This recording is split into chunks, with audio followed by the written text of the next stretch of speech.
Assalamualaikum warahmatullahi wabarakatuh. Hello everyone. First of all, I'd like to introduce myself. My name is Farah Fatiya Khoirunnisaa. I'm Pancasila and Civic Education student 2020 in Politics and Citizenship Department, Faculty of Social Science, Universitas Negeri Semarang. This video is made to fulfill the English for Civic Education assignment. So, in this video, I will explain about Chapter 1, Pancasila Values in the Framework of Implementation Practices, State Government.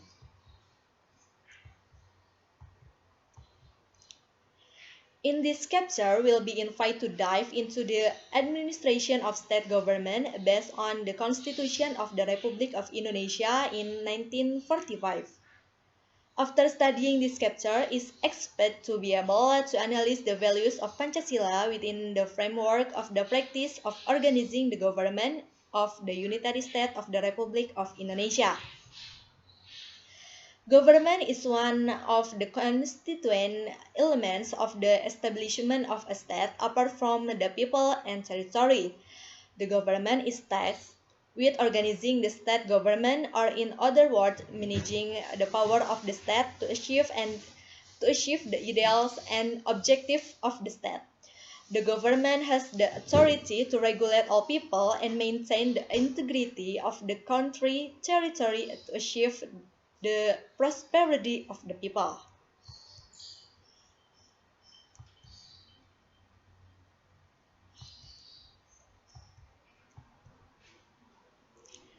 Okay, next I'm going to discuss power sharing system of the Republic of Indonesia. First, various state powers. As you can see, the power of the state is many kinds. According to John Locke, the power of the country can be divided into three kinds of power, namely legislative power, executive power, federative power. First, executive power. That is the power to make or form laws.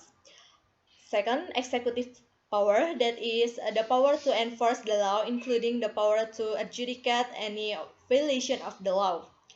Third, federative power, that is the power to carry out foreign relations. In addition to John Locke, there is another figure who argues about the power of the state, namely Montesquieu. First, legislative power. Second, executive power. And third, the power of the judiciary. The power of judiciary, that is the power to defend the law, including the power to adjudicate any violation of the law. Montesquieu federative power was incorporated into executive power, and the function of adjudication was made stand-alone power. The three powers are exercised by different institutions and are spread in nature. Therefore, Montesquieu theory is called trias politica. Next, concept of power sharing in Indonesia. First, horizontal power sharing. Horizontal division of power is the division of power according to the function of contain of certain institution. Based on the Constitution of the Republic of Indonesia in 1945, horizontally the division of state power is carried out at the level of central government and local government. The division of power at the central government level takes place between equal state institutions. The division of power at the central government level shift after the amendment of the Constitution of the Republic of Indonesia in 1945. The shift in question is the shift of the classification of state power, which generally consists of three types of power. That is legislative, executive, and judiciary. Two six state powers, namely constitutive powers, executive powers, legislative power, the power of the judiciary, examinative or indicative power, and less monetary power. Constitutive power, that is the power to amend and establish the Constitution. This power is exercised by the People Consultative Assembly. In Indonesia, Majelis Permusyawaratan Rakyat or MPR. Executive power, that is the power to carry out laws and the administration of the state. This is held by the president. Third, legislative power, that is the power to form legislation. This power is held by the House of Representatives, in Indonesia, Dewan Perwakilan Rakyat. For the power of judiciary, also called judicial power, namely the power to conduct the judiciary in order to enforce the law and justice. This power is held by the Supreme Court, in Indonesia Mahkamah Agung, and a Constitutional Court, in Indonesia Mahkamah Konstitusi. 5. Examinative or indicative power, which is the power related to the implementation of check on the management and responsibilities of state finance. This power is exercised by the Financial Audit Board. Last, monetary power, namely the power to establish and implement monetary policy, regulate and maintain the smoothness of the payment system, and maintain rupiah stability. This power is exercised by Bank Indonesia as the central bank in Indonesia. Horizontal division of power at the local government level takes place between the equivalent regional institution, namely between the regional government and the regional House of Representatives. In Indonesia, Dewan Perwakilan Rakyat Daerah.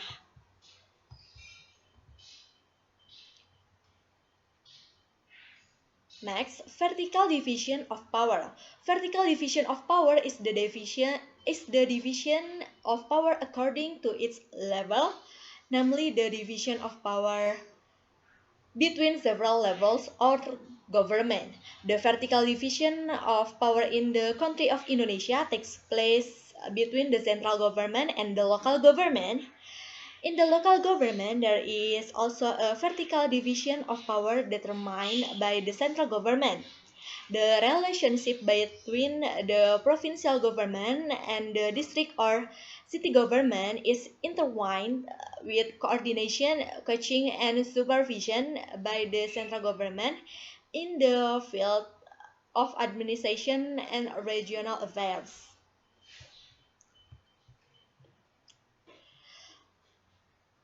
So, let's talk about position and function of the Ministry of State of the Republic of Indonesia and non-ministerial government institution. In carrying out his duties, the President of the Republic Indonesia was assessed by a Vice President who was elected along with him through election, as well as forming several state ministries led by ministers of state. The ministers of this country are elected and appointed and dismissed by the president in accordance with his authority. The existence of the Ministry of State of the Republic of Indonesia is strictly stipulated in Article 17 of the Constitution of the Republic of Indonesia in 1945, which states, first, the President is assisted by Ministry of State. Second, the ministers are appointed and dismissed by the President. Third, each minister is in charge of some affairs in the government. For the establishment, alteration, and dissolution of state ministries is stipulated in the law.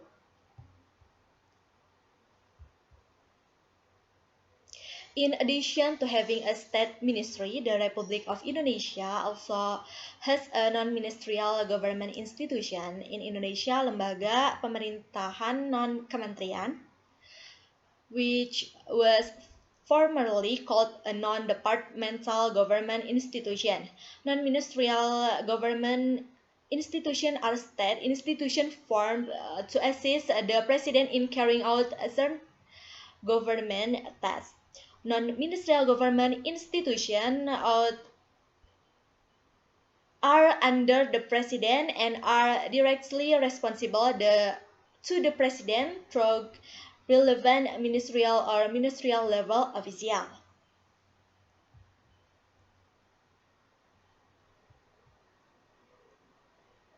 Okay, next, Pancasila values in government implementation. Pancasila values in the implementation of state government. The philosophical assessment of Pancasila is intended to achieve the deep essence or meaning of Pancasila. Based on the analysis of the meaning of Pancasila, values is expected to be obtained to accurate meaning and have philosophical value. Thus, the implementation of the state must be based on the values of Pancasila contained in the preamble to the Constitution of the Republic of Indonesia in 1945. As follows: A. The value of belief in the one and only God. First, First, the recognition of the prime causa. First reason is the one true God. Second, guarantee the people to embrace their respective religion and worship according to their religion. Third, do not force citizens to be religious but are obliged to embrace religion in accordance with applicable law. For atheists is forbidden to live and flourish in Indonesia. 5. Ensuring the development and growth of religion life, interfaith tolerance, and in religion. 6. The state facilitates the growth of religion and faith of citizens and become a mediator when there is an interfaith conflict. B. The value of just and civilized humanity. First, placing human according to its nature as a being because human has a universal nature. Second, upholding independence as the right of all nations, it is also universal.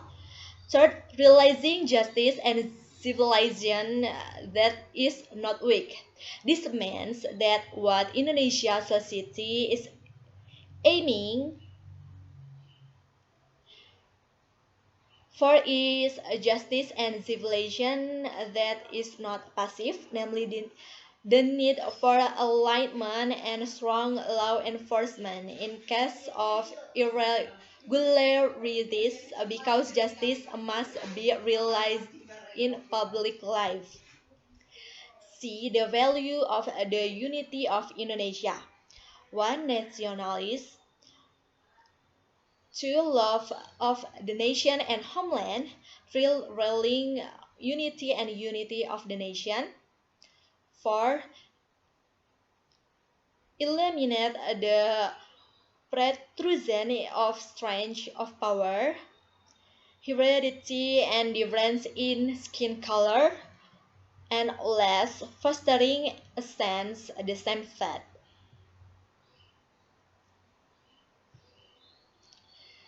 Okay, next, the value of democracy guided by the inner wisdom in the unanimity arising out of deliberation amongst representatives. First, the essence of this precept is a democracy in the general sense, namely the government of the people, by the people, and for the people. Second, deliberation, meaning to seek a unanimous joint decision only after that joint action is held. Here, there is an important note that is working and on a joint decision. Third, in making the verdict required mutual honesty. It is worth remembering that the joint decisions are made unanimously as a consequence of mutual honesty. Unless the general difference between democracies, Western countries, and in Indonesia lies in people deliberations. Okay, well, the value of social justice for all of the people of Indonesia. First, prosperity is evenly distributed for all people in a dynamic and a sustainable sense. Second, all natural wealth and so on are used for mutual happiness according to their potential.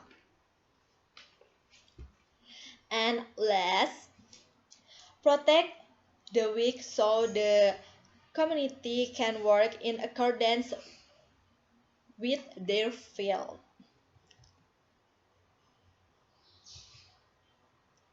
Alright, so that's all from my presentation. Thank you for your attention. Wassalamualaikum warahmatullahi wabarakatuh.